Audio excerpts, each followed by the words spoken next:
Warm welcome to this panel discussion event.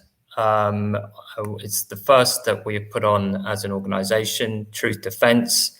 My name is Justin Schlossberg. I am one of the co-founders, along with Andrew Feinstein, of the Truth Defence Initiative. And I'm also a lecturer in journalism and media at Birkbeck, University of London. And the purpose of our discussion today is really to talk about the very controversial issue of what's been called lawfare, what is termed very commonly in the US and Europe as slap actions or strategic lawsuits against public participation. I'm joined today by a fantastic panel who I'll introduce shortly. But I just wanted to really begin by giving you a little bit of a backdrop as to why we're having this discussion at this particular point in time. Truth Defence was founded in the summer of this year. It was largely a response to the Labour Party's decision to settle the Panorama cases and the potentially wide-ranging precedents that set, both in terms of the struggle to get the truth out about what really happened inside the Labour Party between 2015 and 2018, and particularly to do with anti-Semitism and the complaint system in place during that period. But perhaps more importantly, the potential chilling effect of those actions on freedom of expression, and especially as regards criticism of a BBC programme, which is essentially what those libel cases were about. Sure enough, the settlements were quite swiftly followed by further actions brought against one journalist, two Jewish individuals, all in respect to their critical responses to that programme and the programme presenter John Ware, along with public threats of libel action against Jeremy Corbyn. For his response to those settlements. Of course, this is a much wider issue that extends beyond attempts to delegitimize the progressive left. And I think the problem is best captured by a quote from the website, actually, of none other than Patron Law, the firm behind the Panorama claimants and other related actions. And they state on their website that everybody is now a publisher, unhampered by the shackles of an editor or advice on what may or may not constitute a defamatory or libelous remark. Ordinary people are exposing themselves to a greater risk of litigation than ever before. This gives rise, really, I think, to two very serious concerns, both of which pose a threat to the free flow of democratic debate. First, that individuals are, as Patron Law put it, exposing themselves to greater risk of litigation than ever before. But second, and directly following from this, there's a real risk that people are starting to engage in acts of self-restraint and self-censorship as they become more mindful of these potential risks. It's against this backdrop that Truth Defence has commissioned and carried out a month-long investigation into these issues, and we'll be publishing our report imminently. And I think the conclusions will make for some stark reading. What has become clear is that, somewhat ironically and perhaps uncomfortably for some, the 2017 so-called Twible case against Katie Hopkins, the right-wing columnist, which was a successful case for the claimant, ended up setting the bar very low for proving serious reputational harm as a result of someone's tweet. And that, in our view, set a potentially dangerous precedent. I'll be quite honest and say that I'm one of those people who has been both threatened with libel action by a public figure, but I've also had some pretty nasty and untrue things said about me on Twitter, as indeed pretty much all of us have. And I have found myself on one or two occasions writing to people to request them to remove tweets and making it clear that I would consider legal action in the event that they did not do so. So I think that it's fair to say that I have been, as much as many other people, caught up on both sides of this. And I think that it's time that we had a very kind of open and honest discussion about what the implications are, and to kind of move it beyond, I think, it's just a purely politicized debate about attacks on the Corbyn left. That's obviously a significant part of it. But I think the problem is much wider, and it has all sorts of international parallels as well. So I'm joined tonight by, as I mentioned, three distinguished panelists.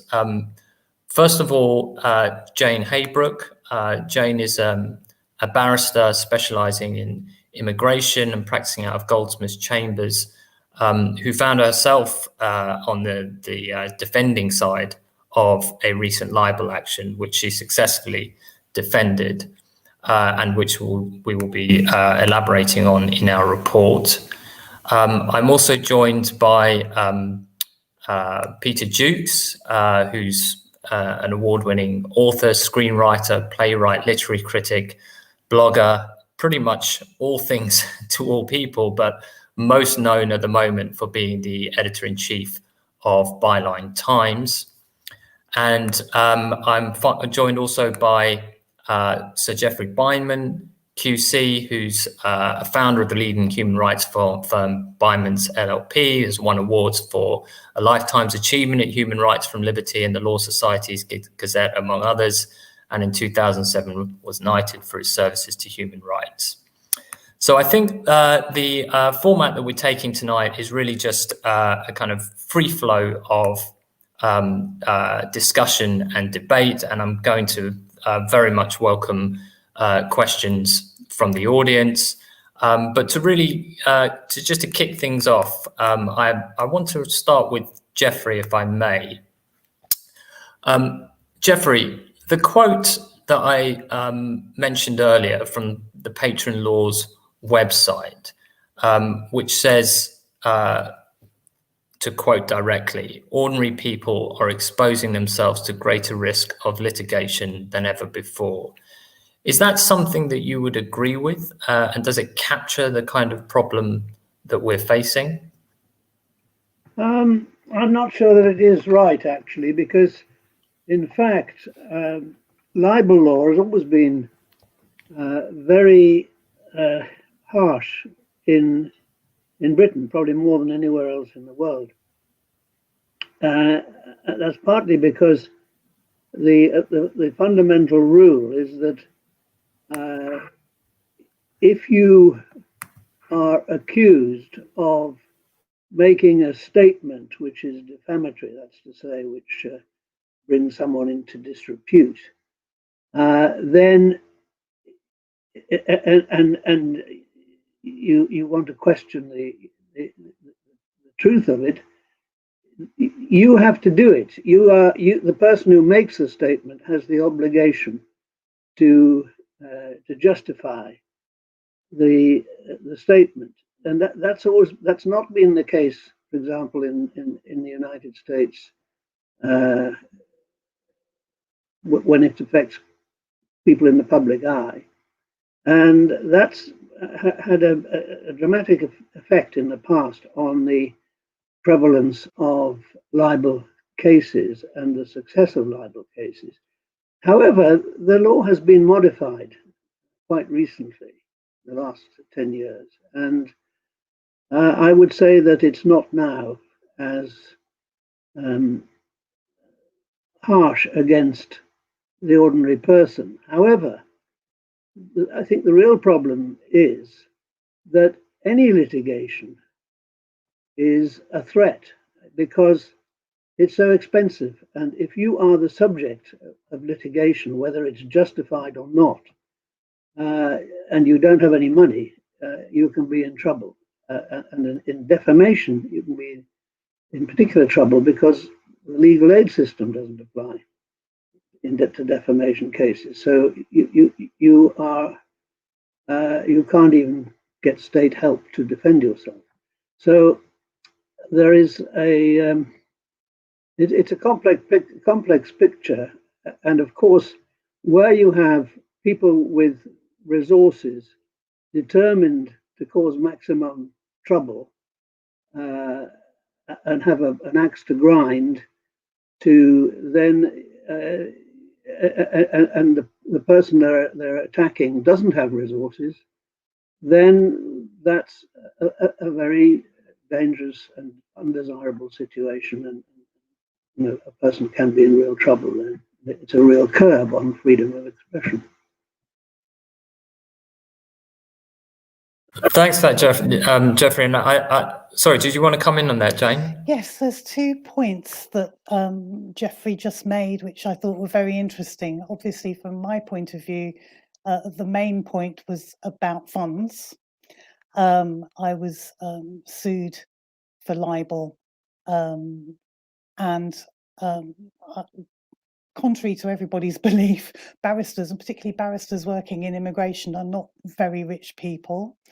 And there came a point of realization where I realized that actually I could lose my house. But even worse, even if I went through to the very end of this and took it to trial, even if I won, bearing in mind the way costs are taxed in libel cases, I could still end up hundreds of thousands out of pocket, even if I won.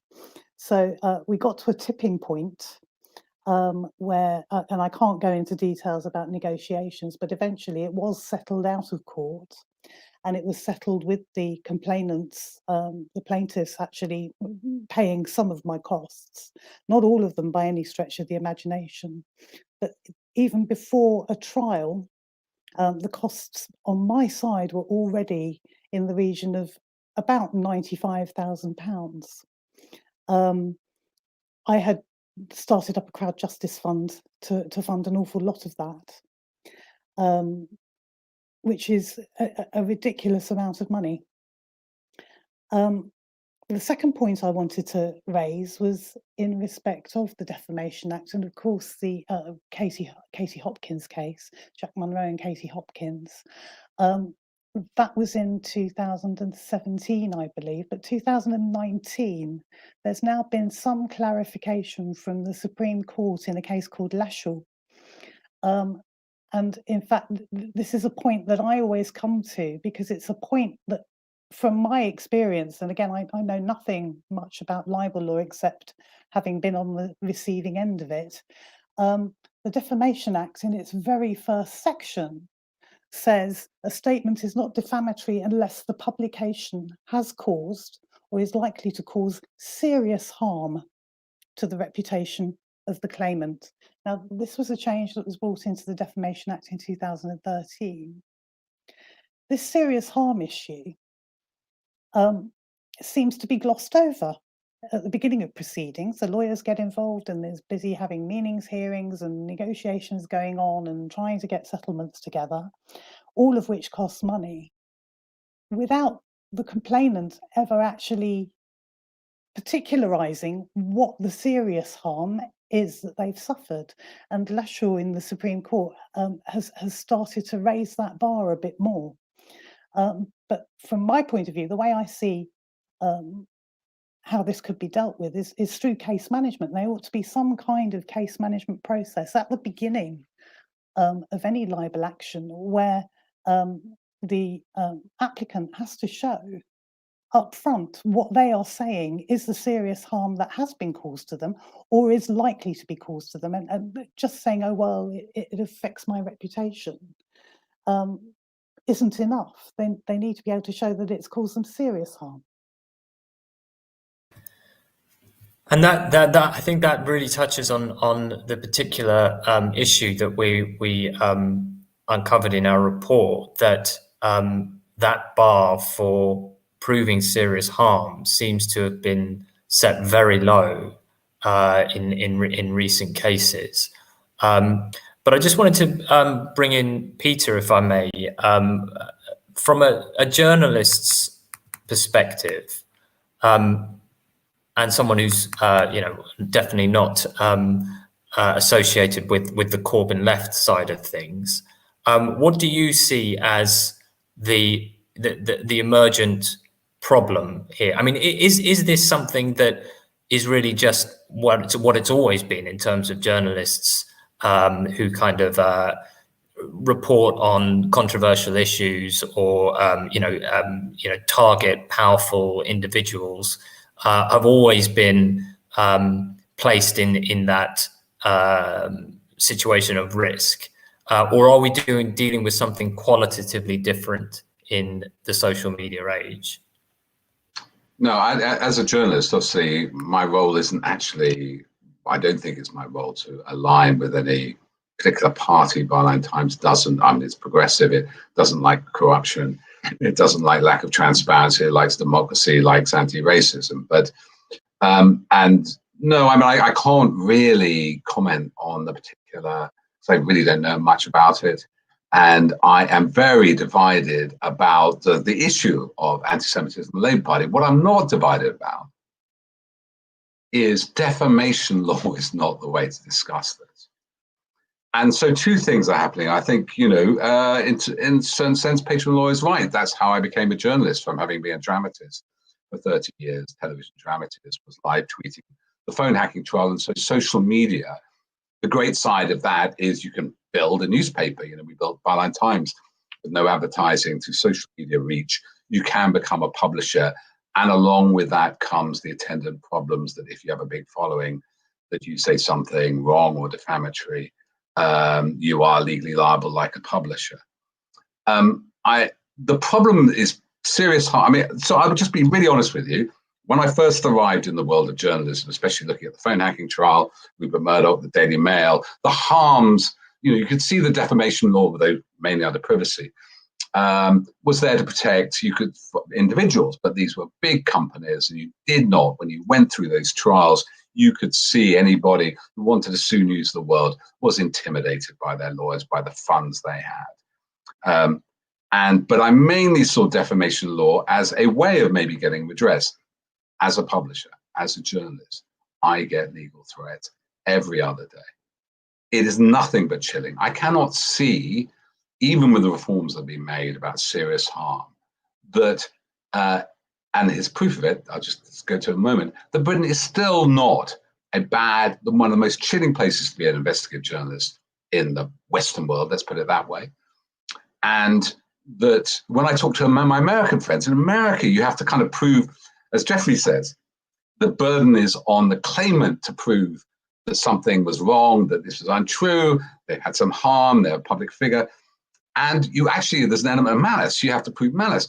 The only time I've only got once in problem with a tweet was something I completely didn't intend to say.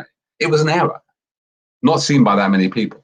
But, there is no sense of intent here. It's this kind of strict liability like contempt of court. It is utterly chilling.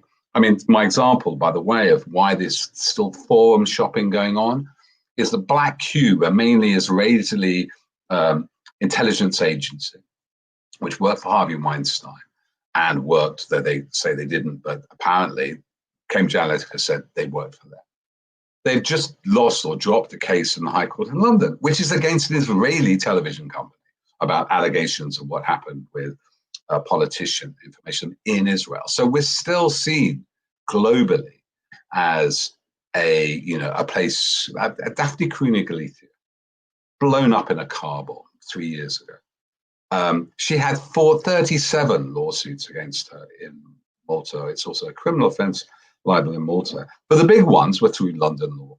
So that tells you we're seen as draconian. And I'll make one more reference because it is bigger.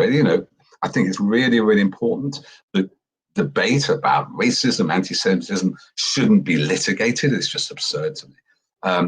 But on a broader scale, like Carol Cadwallader, she, the investigative journalist, I worked with her over the exchanges between Aaron Banks, the Leave EU founder, and the Russian embassy, and he had not been honest about how many times he met them, or nor divulged they were talking about golden diamond deals, which apparently didn't go ahead. She's facing, a 2-year lawsuit against him over her TED talk. As we said, you can lose your house over this, and wherever you go, it's constantly, it's chilling you mainly by wealthy people.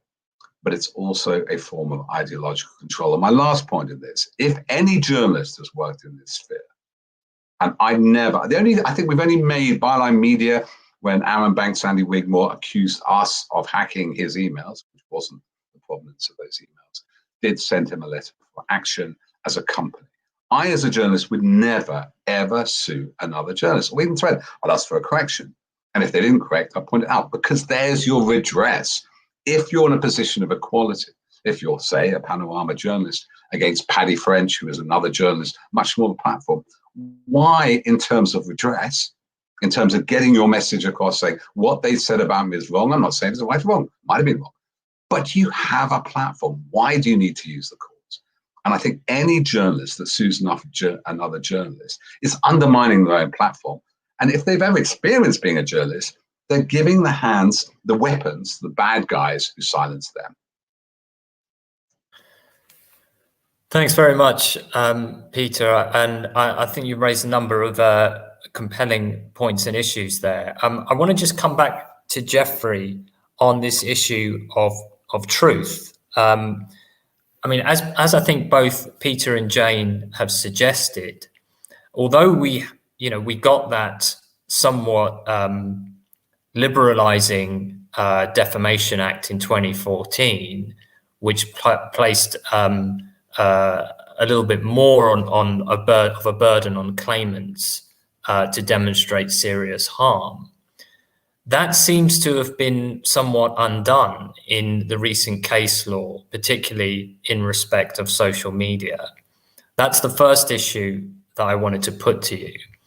The second issue that I think has been risen by both Peter and Jane is this issue of truth, because in some ways, what we're dealing with here is not just a kind of assault on free speech, but also an assault on truth. And what struck me in looking at some of these recent cases was that some of the defendants may well have been able to, or would be able to, submit a truth defense. But to do so, to actually do what the law requires of defendants, as you put it, to actually establish the veracity of their claims, just costs an inordinate amount of money. Why don't we have something like a low-cost tribunal service that is part and parcel of the system of recognized press self-regulation of the press, available to defendants who are individuals on social media and not journalists or belonging to news organizations?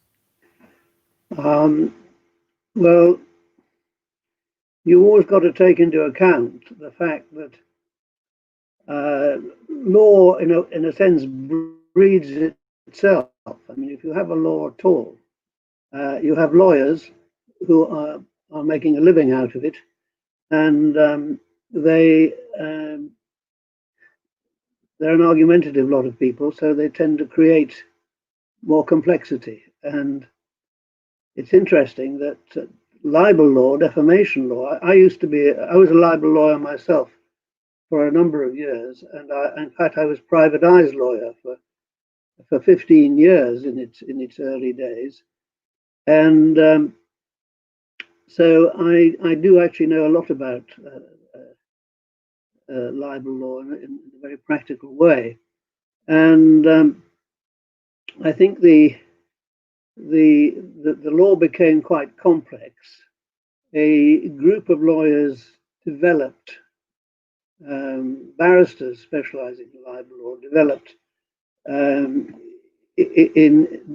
into a very closed circle, a very separate area of defamation barristers, operating from two barristers' chambers. And it became very inbred. The whole libel world became very inbred. And once a libel case was started, it tended to escalate and become more complex, more expensive, take more time, and the public generally was shut out of libel cases. If a person without any money had the misfortune to be sued for libel, they were up against a huge barrier of complex learning and great expense. And so I think the 2013 Act was an attempt to some extent to limit that, and it has limited it. There are far fewer libel cases now than there were before it. Thanks, Geoffrey. Jane, if I could ask you a question that I seem to be asking more and more regularly in all sorts of contexts, but it can really just be drilled down to this: what's wrong with Britain? And I mean that in this case, why do you think we have had this historically libel regime that tends to, favour claimants over defendants, certainly more so compared to the US, and I think probably it's fair to say more so compared to much of Europe. And we're now facing a situation where the US seems to be catching up to some degree with a number of states passing so-called anti-SLAPP legislation designed to protect defendants in exactly, arguably, the kinds of circumstances that you found yourself in. And we have the European Union considering now the introduction of similar legislation. And it looks like we, once again, are going to be left behind, once the transition period ends at the end of this year. Is there any prospect that you can see of us catching up and actually having some kind of protection for people in those kinds of situations? As I said a little bit earlier, I think it's about case management at the beginning of a libel case. Again, it would be marvellous if we could have anti-SLAPP legislation in this country. And I must make clear, I'm not for a moment saying that the case against me was a SLAPP case, but I know the sorts of cases that you're talking about.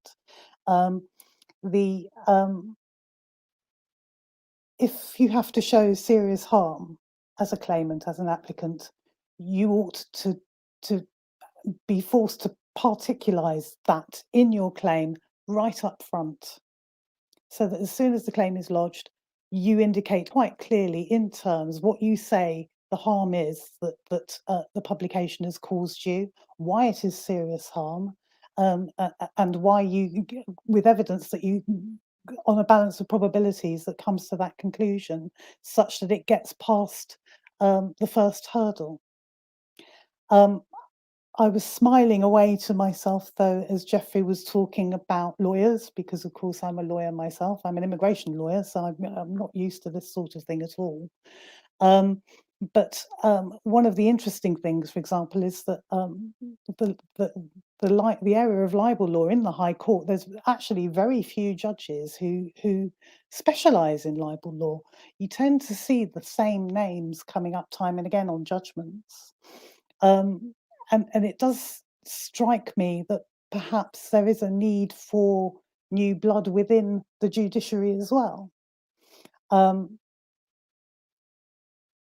Just from my point of view, I know, for example, that there are certain immigration judges who've been doing the job for so long that they've become so jaded that they've made a decision even before you walk into their courtroom, just on reading the papers, and there's not a lot you can do about it in terms of trying to change their mind. And I wonder if the fact that there does seem to be something approaching a closed shop, if you like, of specialist libel judges means that the same sort of thing might be happening as well. The other point, though, however, is that, and I think it was in the case of, I think it's Overman, Riley, Collier, and Daniel Bennett, which had an interim hearing recently, in order to force Daniel Bennett to reveal names of other people who were using a Twitter account. So they've had an interim hearing. But there was a comment in there where one point that counsel for Bennett was making was, well, this is being done for political reasons. And the judge in question just said, well, pretty much said, well, that makes no difference to me, whether it's being done for political reasons or not. Again, in my view, where is the establishment of serious harm before we even get onto those points, before we even get onto what the meanings of the words were, before we ever get onto disclosure and so forth? Surely people have to show that their reputation has suffered as I say, at least on a balance of probabilities, that there is sufficient evidence to show that their reputation has suffered serious harm. I think that's the only thing we can do. I think that's a really good point, and I think it's worth reminding ourselves that I mean the statute is quite explicit on that point. You know, in the sense that I believe I may be wrong, but I believe it actually distinguishes between, you know, potential and actual harm, and the burden is to demonstrate, the burden is for claims to demonstrate actual harm, not just that, well, this could be damaging if, you know, theoretically it gets picked up by more people, you know, over time, and, you know, and in the case of corporations, and I believe that has to actually demonstrate, you know, real financial cost.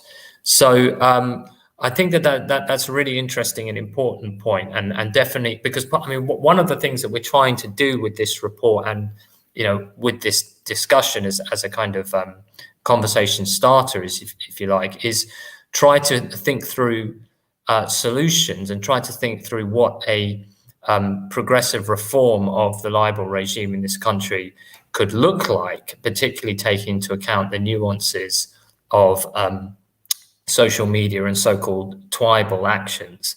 But what I wanted to raise with Peter on that point, Peter, you'll be very sensitive to this, but obviously there are very real cases of this kind of paradigm being inverted, whereby very powerful newspapers, or newspapers owned by very powerful people, have and do publish very dangerous, nasty things that impact on sometimes on people with very little means and resources, who have no real access to justice. And that's obviously something that the Leveson recommendations and the subsequent system of press recognition was designed to address, but I think it's fair to say is pretty comprehensively failed, given that none of the national newspapers have signed up to it.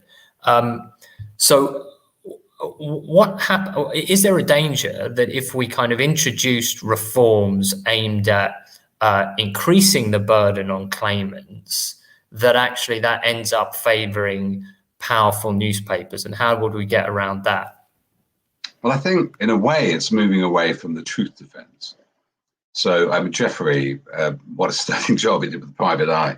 I was just, you know, their walls were papered with writs. I was wondering if he was involved in the Arkell Prestram response, which is now a classic response to any writ. But every journalist wants to fight on the truth defense, and every lawyer doesn't want you to fight on the truth defense, because the burden of proof is so high of that truth. And the other defenses are really important, and I think they're really important for people on social media. I had a recent letter before action, which, fingers crossed, happily dismissed by a lawyer who works for Bindman, my personal lawyer. This is about my own Twitter feed, on honest opinion. Now, you know, without alerting to cases I really don't know that much about, but I know one of these cases which were in this orbit around the Labour Party and contention in there was about somebody saying this is bullying behaviour, right? So, I mean, that seems to be honest opinion. This looks to me like it's bullying. You know, that's how I feel. This is and And we should elevate that defense. Maybe we should be a bit careful with our language. We should learn to say, well, that looks to me like bullying. You know, and that's an honest opinion. You're not being malicious about it. Other people can say it's not. The key one, I think, in terms of the mainstream press, you know, ipso regulated still, is public interest. So we had a very good piece written by Brian Cathcart on Byline Times about the case of Danielle Hindley, who was a beautician who was seriously defamed in the Mail, and finally, after 2 years struggle, after quite a, you know, you may say typical legal behavior, but from her experience, quite abusive behavior from the Mail's lawyers, finally got a settlement and an apology. Now, to me, and this is kind of enshrined in American law about, you know, that, you know, if you're a public figure, your sort of rights diminish, you know, the burden's more on you. She was not a public figure. They said awful things, erroneous things, damaging to a small business as a beautician in a huge newspaper. And there's the power imbalance. In what way is it a public interest to write an article about one beautician in a small town? Whereas when we're coming to big political figures, when it's a small publisher, us against a major corporation, a major political figure, you can see that even the public interest defense, so people get this wrong all the time, is it's sufficiently important a matter, not just a prurient, you know, salacious interest about a beautician, but to the well-governing of the state, potential criminality, corruption, transparency, that these issues are raised. Like, for example, Aaron Banks' multiple visits to the Russian embassy is the biggest political donor in British history. Now, the inference might erroneously be from something I tweeted or whatever, I'm alleging wrongdoing. No, I'm saying we should, why was he talking about gold and diamond deals? We don't know what happened, but that is so clearly, as the biggest political donor in one of the most landmark referendums in British history, to raise that question should be defensible. So I'm just wondering, and the lawyers can help me out here, that is your third, you know, the three, as truth, honest opinion, and public interest. And maybe we need to go to the public interest defense and shore that up as, you know, just as importantly as establishing what serious harm is. Thanks very much. And I think, yeah, the public interest defense is an interesting and important one. And this is one that I would like to just throw back to both Geoffrey and Jane. But California has legislation now which allows defendants to effectively apply for a libel action, or indeed any kind of action, to be struck out if it basically relates to any kind of comment made in public on a matter of public interest. So even if the comment is defamatory to a public figure, then it's considered fair game. Is that something that we should be aspiring to? Geoffrey?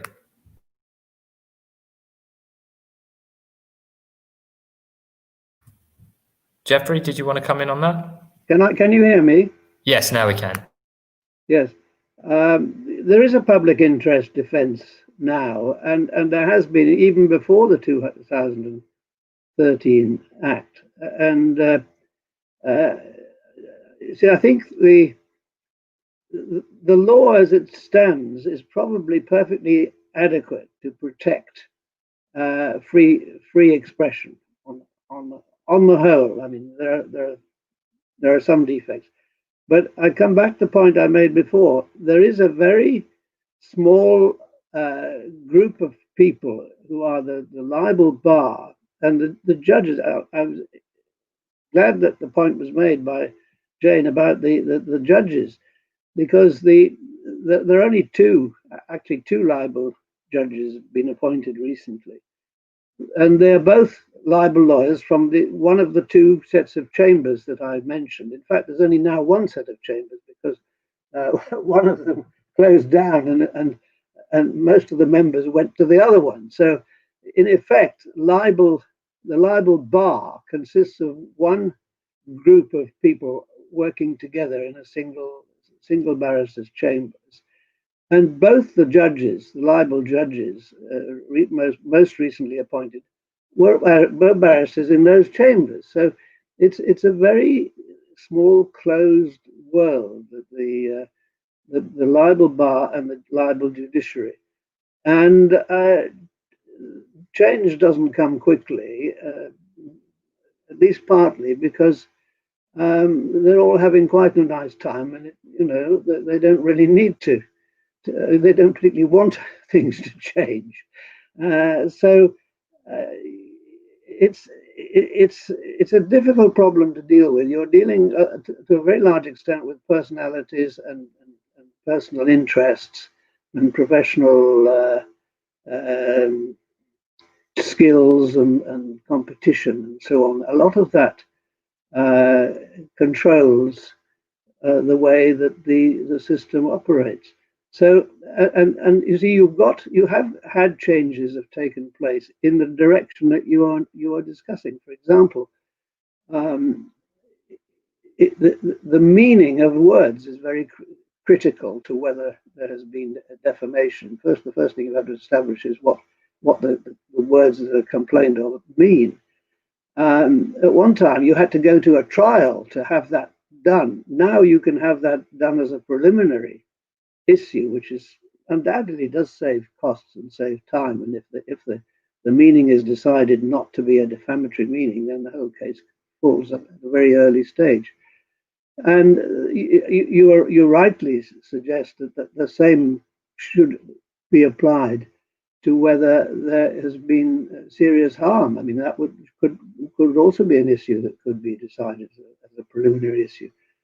So these kind of reforms, I think, would make a difference. But because of the cultural basis of all of this and the narrow and rather isolated world of libel lawyers, change is very slow. Change is difficult, and at the end of the day, money talks. It's a question of what people can afford, and you've got a little group of people who are making a lot of money, and they don't want to simplify things to lose their income. Well, that brings me on to that leads on to I think another important issue that cropped up in our investigation, which is to do with the costs, the cost regime governing libel cases. I appreciate what you're saying, Geoffrey, that there are these defences available, including truth, including honest opinion, including public interest. But to actually get to the stage where you can enter and argue for those defences, you have to spend a huge amount of money. Firstly, having the preliminary hearing, but also there's the pre-action process, etc.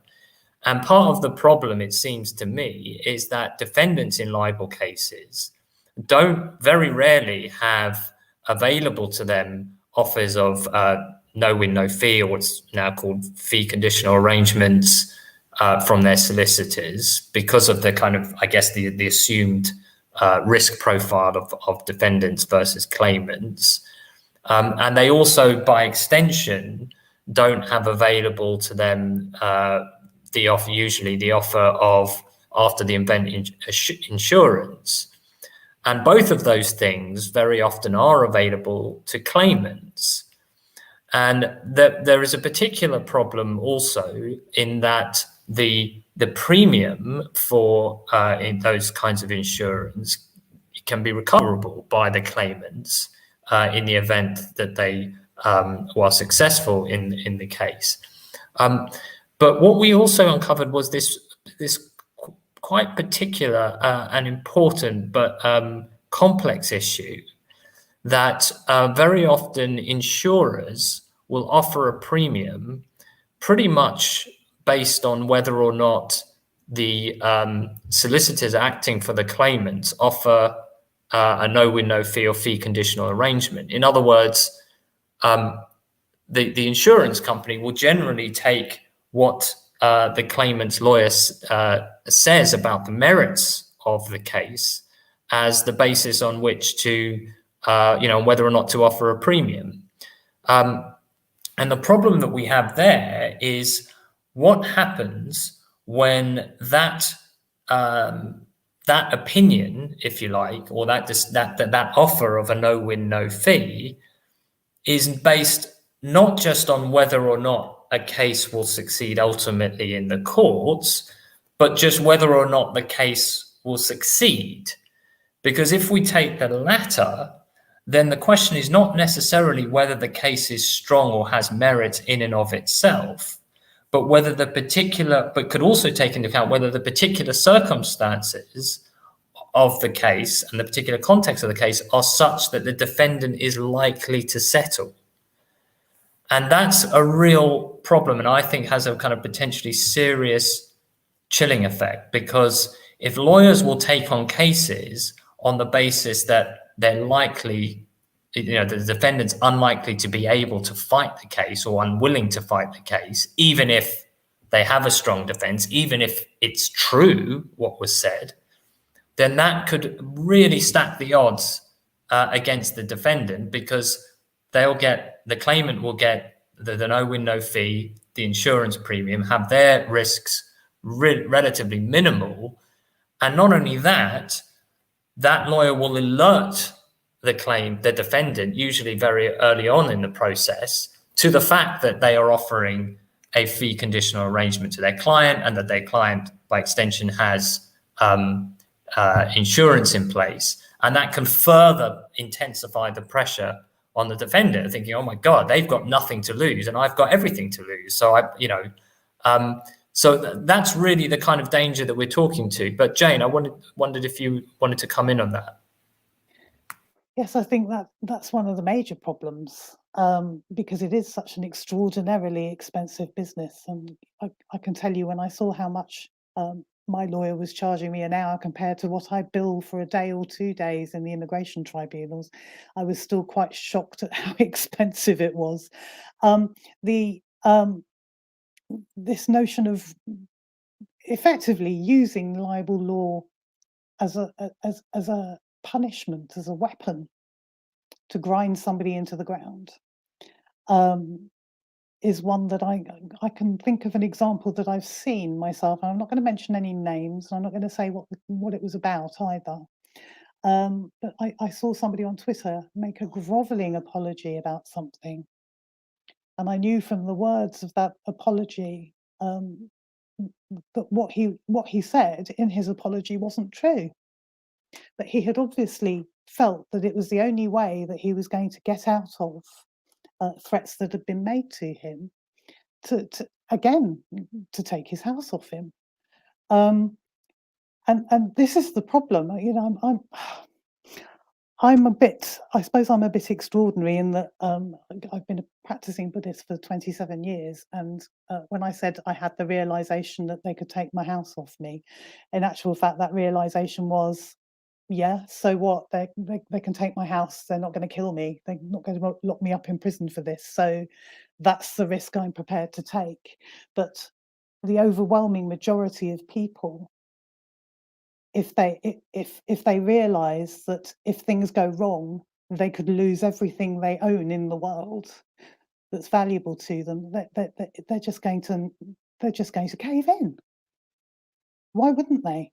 And this is the terrifying thing of using libel law in circumstances where really what you're trying to do is make a point and punish somebody, rather than just simply because you have been horribly defamed and it's a terrible, terrible slur on your reputation, and you're going to lose work over it, or you're going to have real damage to your reputation.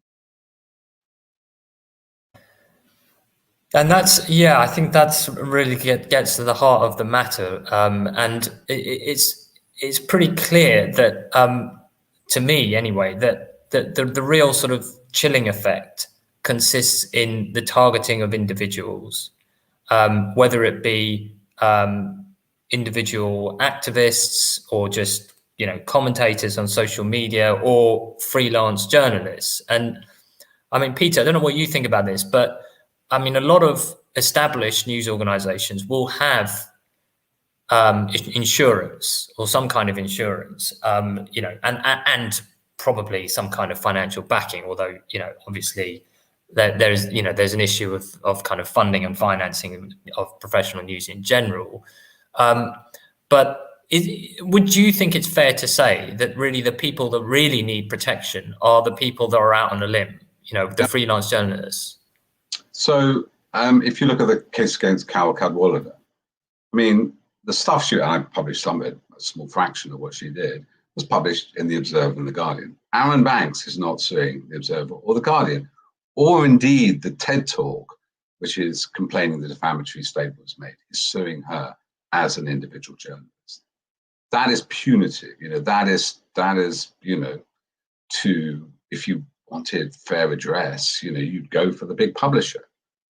And Jane's very moving statement there. I mean, I felt the same. The only reason I can afford to be a journalist now, in my now 60, coming into my 50s, is that, you know, my kids are grown up. I'm in my small flat. You know, I don't want to lose it, but I'm not as vulnerable as young activists or journalists. And I think I know of this statement that Jane's talking about. I see this time and time again. In the apology as an ideological statement, a chilling effect. And I'll be really honest with you. On a lot of the cases we're talking about, I don't think there has been huge reputational harm, difficult to prove it, or personal harm. I mean, you know, often the statements are, I'm talking broadly here, you know, just as a human being here, not as a journalist, or, oh, I apologize for the distress and upset this caused. I mean, most of those occasions is anger, and the feeling is retribution. I don't, you know, I'm defamed quite often. I'm never, you know, you just ignore it, do a counter statement. It is not the purpose. The serious harm, damages to reputation, and the reparation are asymmetrical, particularly those CFAs. You do get, well, you get that in the first letter. We've got a conditional fee arrangement. So it's a win-win for us. Even if we lose, we win. There is something very wrong there. I don't think it's driven by the lawyers necessarily. I think it's the overhang of that insurance system. I think it's in the recent times, it's been driven by wealthy or angry or politically motivated or sometimes hungry solicitors. I don't know. I don't think it's right in the law. I think it's up to the judges and those barristers to see what's happening and set some benchmarks, like this Black Cube case was thrown out, because it's operating at a much lower level. Everyone's a publisher. Look, I can tell you, just a final anecdote of this. So I've been covering quite a lot on Byline Times from herd immunity to sort of misinformation, disinformation around the coronavirus. And so we've done quite a lot of work on the call it COVID deniers, so it's not really killing many people, you know, why do we wear masks? Why, you know, and I've every one of them's picked up. I've had 5, you know, 1 or 2 followed through, but 4 or 5 celebrities or people in this sphere say, what should you say, Jukes? The lawyers are watching. And also invariably from libertarian free speechers who are going on, oh, free speech, they're the first to call their lawyers, because it's power. It's power, rich, and people who don't like being challenged can't answer back. They call lawyers. I get challenged all the time. I'll answer back. I've been called a pedo online. It's ridiculous, you know. Only if you've got something to hide, only if you need to deploy money over your own self-defense, your own ability to defend yourself, would you ever reach for a lawyer. I'm sorry, that's my opinion in this particular sphere of political debate. Is this, I wonder, then something to do with the fact that we are so much more, I mean, all of us are kind of so much more exposed to criticism, really, because of social media, you know, and certainly anyone, you know, with any kind of public profile. And, you know, we've heard a lot about, you know, abuse on social media from predominantly, you know, one side of the political spectrum, in recent months or years. But the truth is that some of the abuse that's been leveled against, for example, left-wing Jewish activists and members of the Labour Party, including anti-Semitic abuse, is horrendous. But I guess my question really then is, do we actually have to just face up to the realities that people are just going to talk shit about all of us all of the time, and not feel that we have to constantly resort to some form of legal redress? Is that the reality? Do you want me just to quickly follow up on everybody? I think that's right. I think of social media. My first book ever 30 years ago was about cities and the impact of large urban spaces. We couldn't see the end of the city. First time happened in London, 1850s, Paris and New York, and is that it was horrendous. Nobody knew how to behave. Cars, horses driving everybody over, crime, all these things. This new form of interaction, being with so many strangers. Not a small town, not a village, complete how to deal with the manners of strangers. And I think we kind of learned how to do that 150 years later. I think social media is the same. And you're right, it's a very astute point. I think a lot of these, especially on the scamdemic movement, all that, they're just shocked because I'm quite abrasive. And they're shocked that somebody's challenging them and they think, I feel upset, I know a lawyer. And you point, I have seen this abuse against left-wing Jewish members. I've also been abused by people purporting to be Corbyn supporters, I don't know if they are, and you just got to learn. Hopefully the bots will go away. Often they're anonymous accounts making the most defamatory remarks, because no human being would dare say that. And the social media's got to be better at regulating fake accounts, unaccountable, people have no verification, they should still be anonymous. And we've got to be better with dealing with it. Geoffrey, did you want to come in on that? Sorry, Jane. There's an interesting point, actually, that Peter just made. On social media, you can be anybody you want. Anybody can start up a Twitter account, stick a banner across saying they support a particular person or a particular football team or a particular political party, pretend they're a man when they're actually a woman, and vice versa. You can claim to be whatever you want. And so much of the abuse on Twitter, the example I would give is Dame Margaret Hodge, who reported, I think, something like 200 tweets emanating from 111 different accounts, all of them purporting to be Labour members. And out of that 111 accounts, only 22 of them, that's 22 too many, but only 22 out of 200, in other words, of these tweets actually related to a member of the Labour Party. The other people were clearly claiming to be members of the Labour Party when they weren't. That's just an example. But because anybody can be anything, you also get the phenomenon where if somebody wants to make a point, they can set up a reverse account. So, and I think recently there's somebody in Scotland who was a member of a pro-Israel organisation who was discovered to have set up a fake Facebook account and run it for years, purporting to be supporting the Palestinian movement and making anti-Semitic comments. And his argument was, well, it was a honey trap, and he was trying to trap anti-Semites. But for years, this person was posing as somebody he wasn't, and that is the problem with social media. So yes, I think Peter's right. There has to be some form of verification, but also social media users have to be more sensible as well. And I think it was I am a Corbyn supporter, as I'm sure Peter has probably had a run-in with me in the past. But in the summer of 2016, when there was what we were calling the chicken coup, there was a hashtag that suddenly appeared, which was block don't bicker.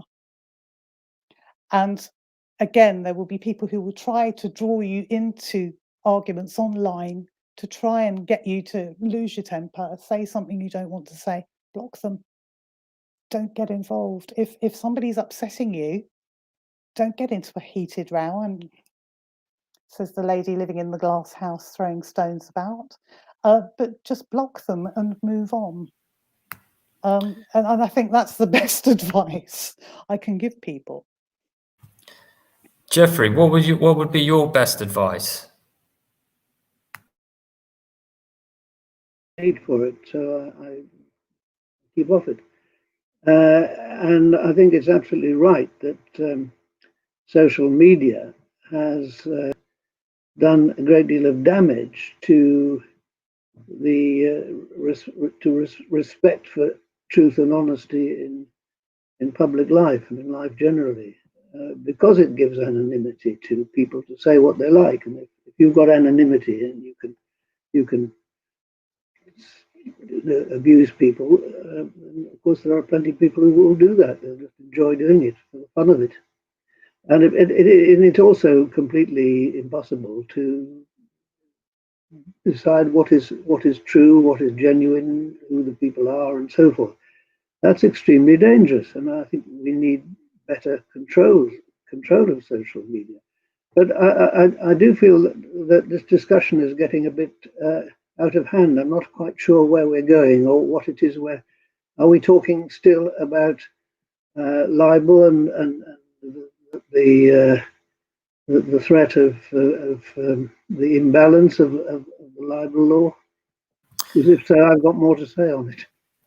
Yes, please do, Geoffrey. I mean, I think that's definitely the heart of our concerns. I think mainly because something like 70 or 80% of so-called slap actions tend to be libel actions, and it's very clear that as we've discussed, that the particular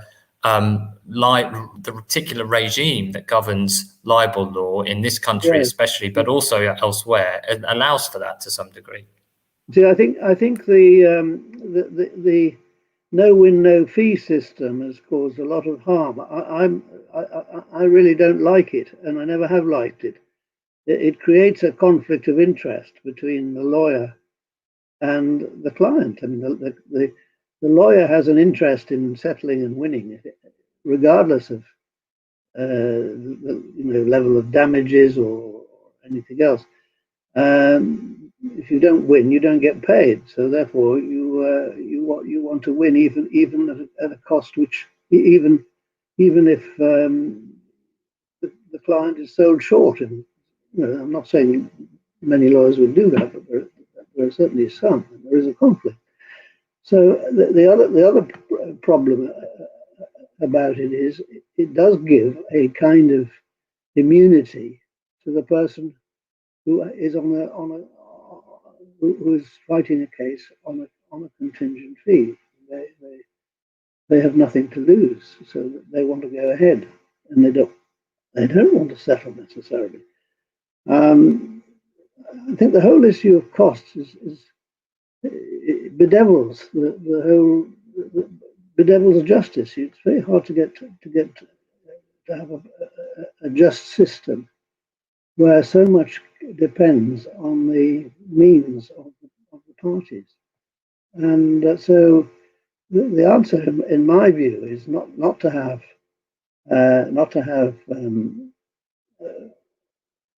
no win, no fee, but to have, although it has its benefits, but to have better legal aid. And I think people who need have a good case, they should be able to get funding for it. They shouldn't have to worry about funding. But I mean, there needs to be rigorous testing of whether you've got a good case or not. But which there used to be under at one time. But I think you're always going to have problems with no win, no fee. And I think that speaks to a number of comments and queries we've had from the audience, which I just want to turn to now. John Greenwald says, in most types of litigation, you can represent yourself. If it's a libel action, it's so complex and no individual can possibly represent themselves, as Jane indicates. And we need to campaign for better civil procedure rules in relation to defamation claims. He also goes on to add that he's a personal injury lawyer, and that personal injury cases have fixed costs and strict cost limits. Why not the same for defamation cases? Yes. Well, it's because you've got this really tightly knit group of lawyers who really control the libel industry, if you like.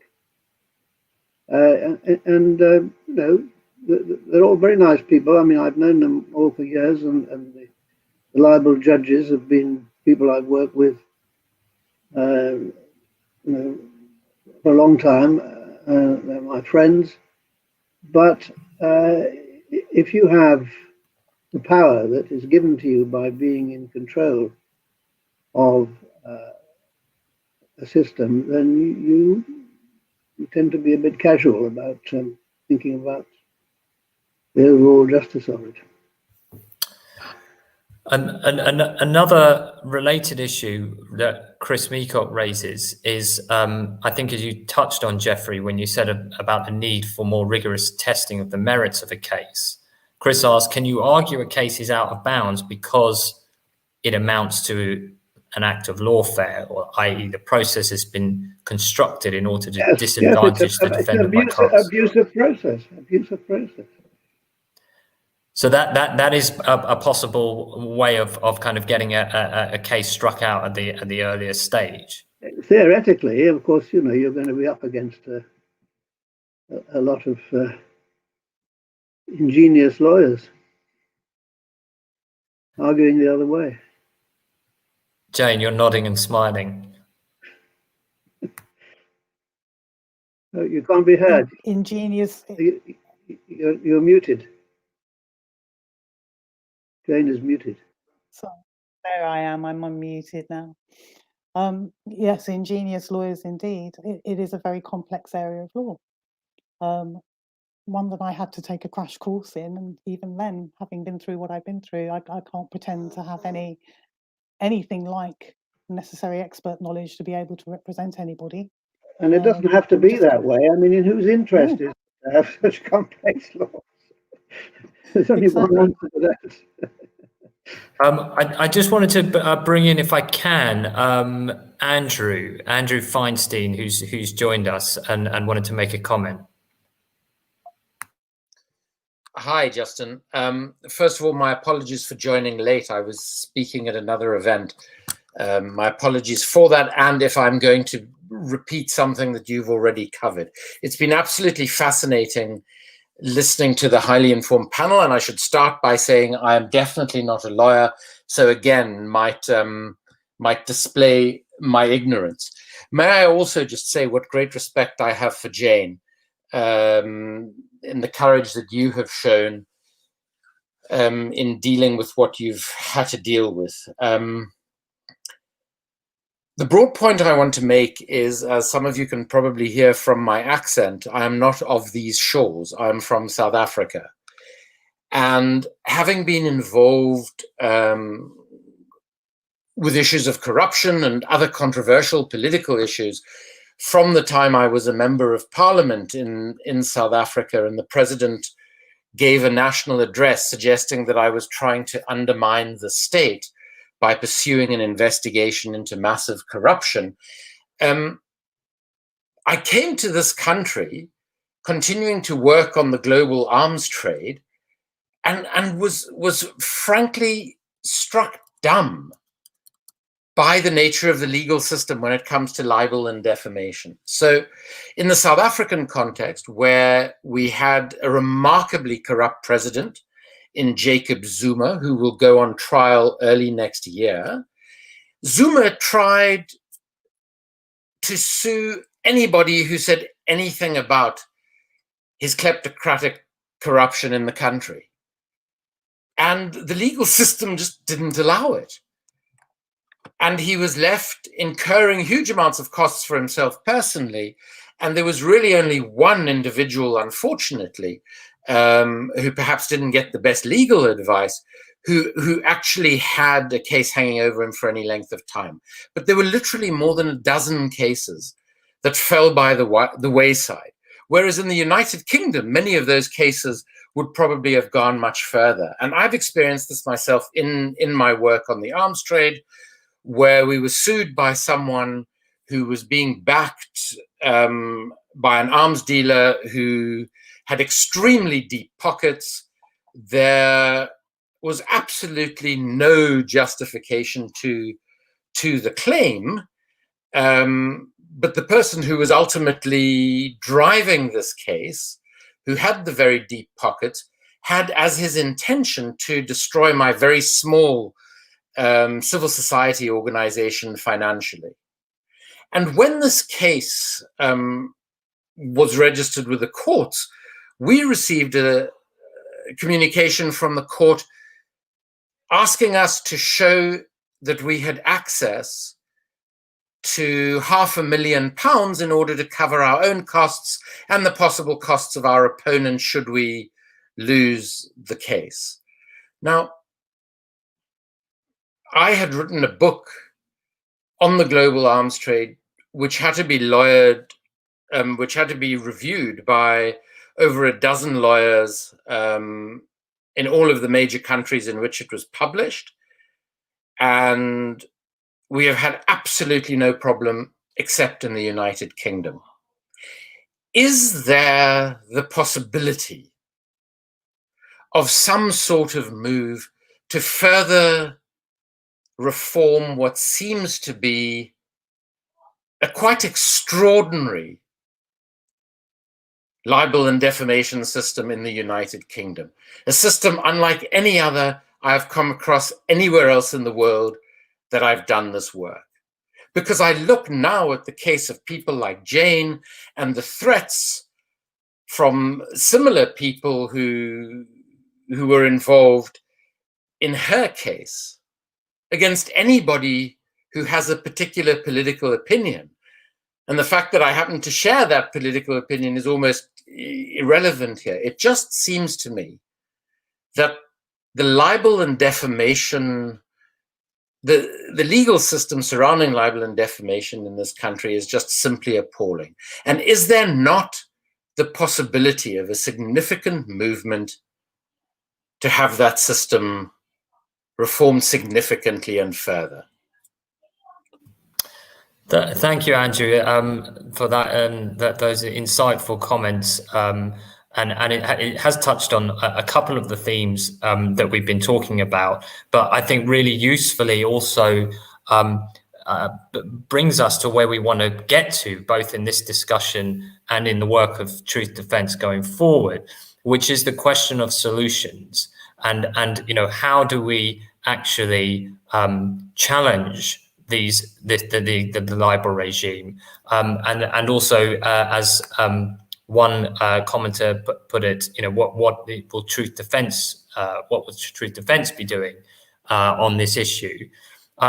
It's worth, I think, pointing out that there was somewhat of a successful libel reform campaign led by the various kind of free speech groups, in particular Index on Censorship, as a result of which we got the 2014 Defamation Act, which we've talked about as having arguably some degree of liberalizing effects in favor of defendants, but also arguably that has been offset by some of the recent case law, particularly in relation to social media. So what can a new campaign look like? And is there a risk that if the campaign purely focuses, as I think the previous one, libel reform campaign did, purely focuses just on protecting news publishers, that we miss a really important piece of the puzzle? So I'll just throw that open to anyone on the panel. Can I say something about that? I mean, I think you have to remember that a defamation law is actually necessary. And I think it's important because people can be devastatingly damaged by false statements. There has to be some redress against those who publish extremely damaging.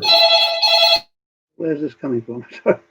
People who publish extremely damaging statements, there has to be a means of redress, and it's perfectly possible to have a sensible system.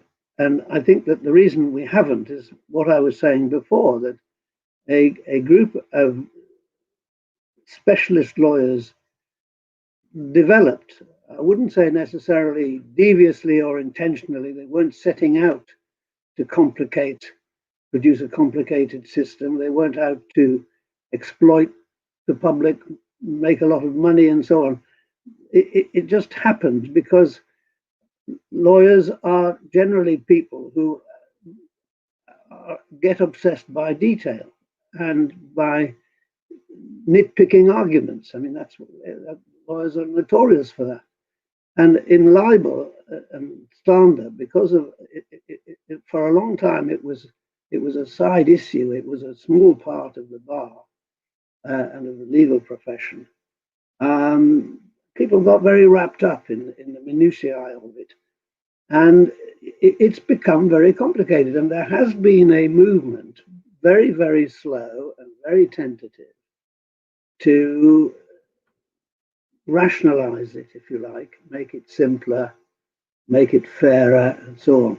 It's been very, very slow, and it needs somehow to be boosted and pushed on and made much more effective. Now, it's a political issue. You've got to get legislation.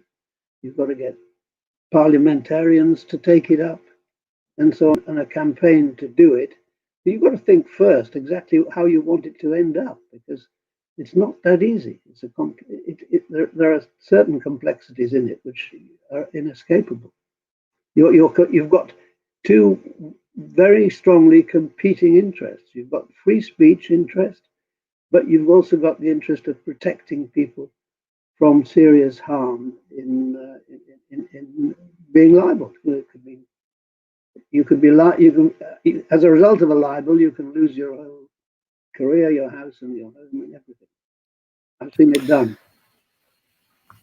Thanks, Geoffrey. I think that's a very succinct summary of the issues specifically to do with defamation. And as you know, has been mentioned, that is the kind of main focus of our discussion. But I think it's also fair to say that these issues touch unavoidably on wider problems and wider threats to democracy, and what some are calling our kind of democratic deficit, particularly in Britain.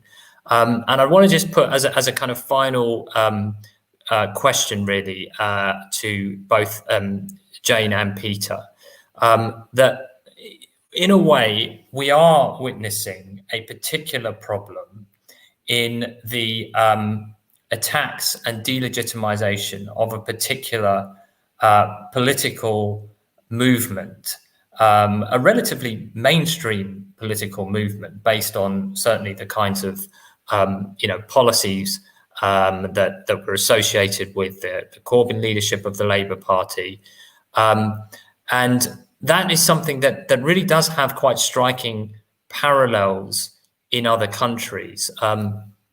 One of our viewers pointed out the use of litigation to attack political leaders like Lula in Brazil.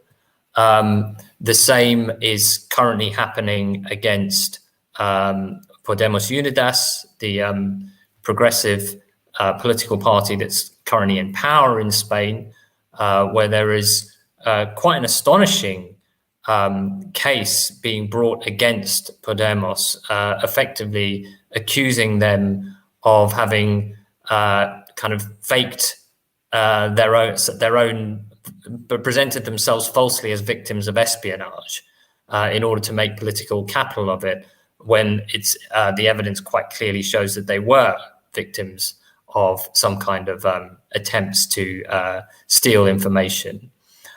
We can also see parallels in the way that the criminal law, is used against and has been used against whistleblowers and has been targeting whistleblowers. And what's happening to Julian Assange at the moment, I think, speaks to that particular aspect, if you like, of lawfare.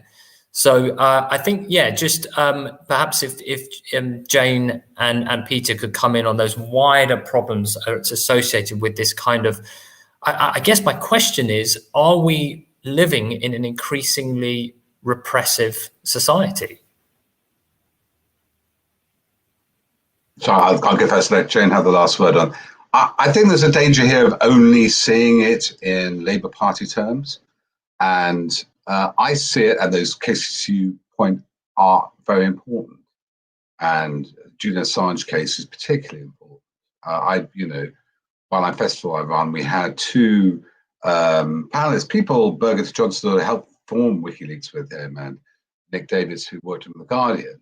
They'd had issues with Julian and fallen out with them on various issues, but absolutely, you do not extradite this man for WikiLeaks and the Chelsea Manning diplomatic cables, clear public interest.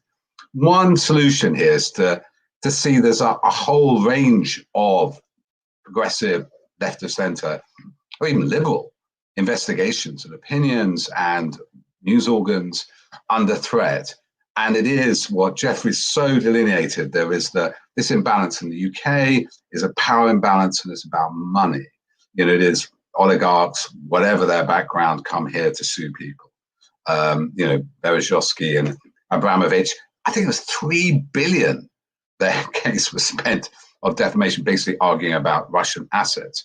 We see 110 journalists killed in Russia, but there are various cases where journalists recently committed suicide because the various, in Eurostown, the various law cases slapped against her. Daphne Caruana Galizia had 47, I think, law cases against her. So one way is to say a whole section of opinion is being targeted by repressive autocrats and wealthy people who want to hide their secrets. And there's a kind of wider, all I'd say is there's a wider popular front to be built there, where we can all, whatever our slight deviations of opinion, all agree that's bad and are all under threat.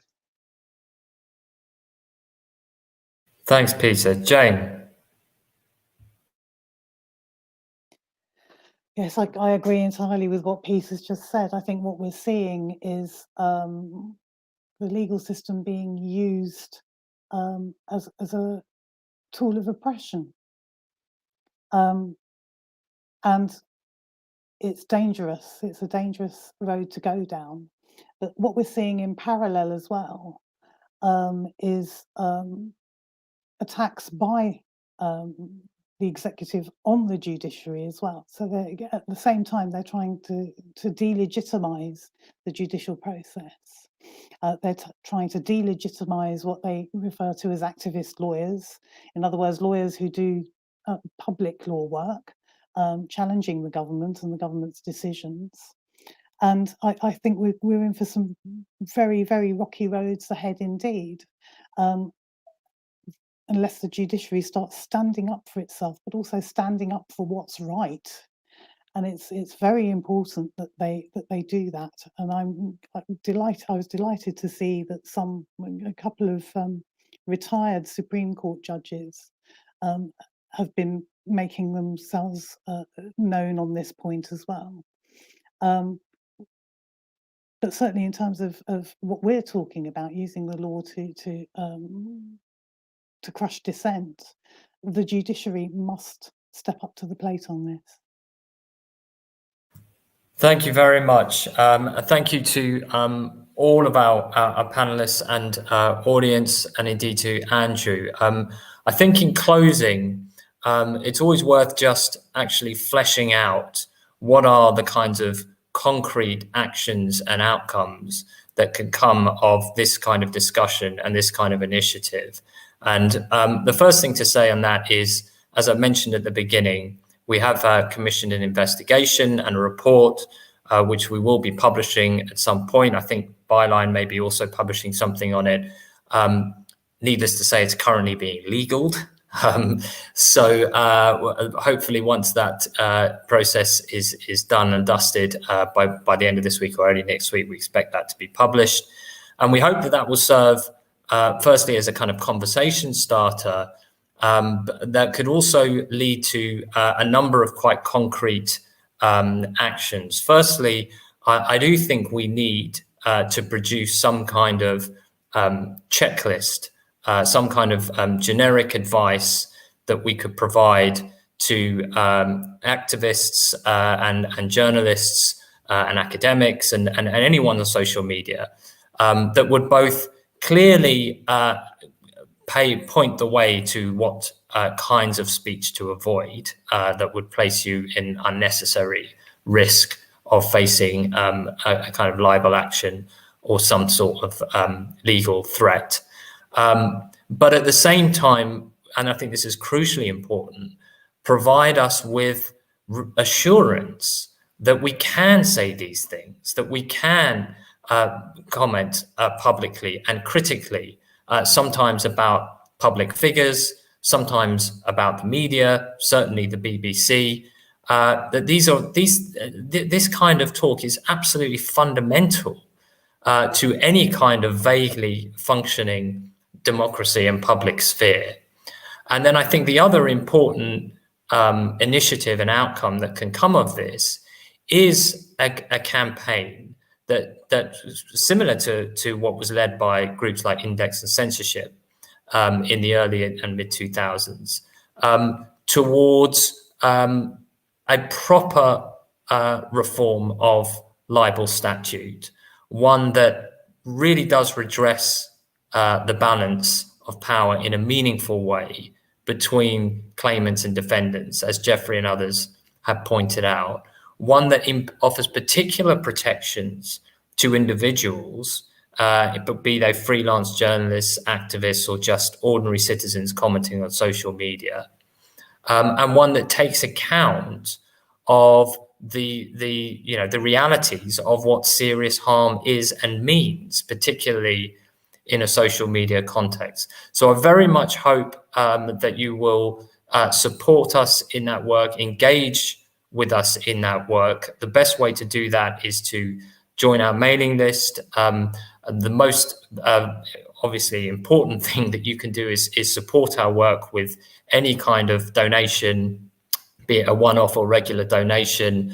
It's needless to say we are not only a nascent initiative with minimal funds, but we have no one that is full-time employed with us. But the more that we can raise, the more that we can do in this area and in others.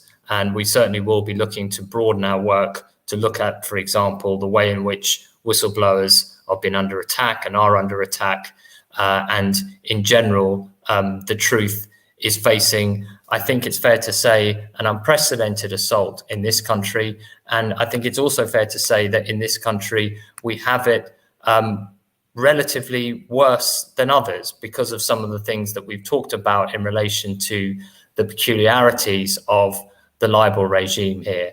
And I know this is all somewhat of a depressing discussion, but I think, if we think of this in terms of the philosopher Arthur Schopenhauer's famous quote of the truth inevitably passing through three stages, the first being ridicule, the second being violent opposition, and the third being acceptance as self-evident. I think we're pretty much in the second stage. Thankfully, not violent. We're not facing violent oppression so much in the literal sense as they do in many other countries. But I sincerely hope that in time we will be able to move to the third phase. Thank you again for joining us, and keep in touch at truthdefence.org.